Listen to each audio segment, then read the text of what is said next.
精神啊，各位斯巴達！哎呀，趁今日冇人啊，佢哋上咗珠海，同你哋傾下少少裝修嘅心得。如果你哋有興趣係整類似我屋企呢啲咁嘅石膏板天花嘅話咧，有啲小建議，你哋可以考慮下裝我而家呢一款。我呢款係嵌入式嘅天花燈，但係呢一隻天花燈咧就係無邊嘅，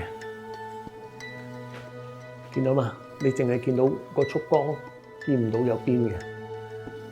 咁邊啲係有邊咧？我俾你睇翻下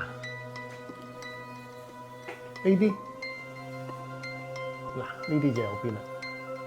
咁你話分別喺邊度咧？望落去就渾然一體啲，自然啲。我試下熄咗佢俾你望望先啦，你會見唔見？嗱，熄咗更加明顯啦。嗱，如果你有興趣換嘅話咧，並非價錢問題，一定係要喺釘完石膏板批灰之前咧，就要裝定上去啦。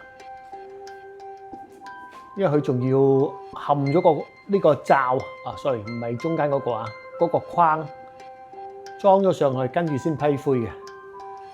所以咧，你有興趣去做嘅話咧，就要一早預定俾油漆師傅，先同電燈師傅拉好晒電，裝好咗之後就有啦。咁如果有框嗰啲就唔使嘅，有框嗰啲咧就可以最後油好晒油先至再裝上去都得嘅，係咯。設計在細節仲有補充一句，就係佢本身呢啲燈需要嗰個天花嘅深度唔多嘅，基本上喺樓板跌低100度就夠做㗎啦。因為佢本身盞燈佢自身高度，我記得應該係70度嘅。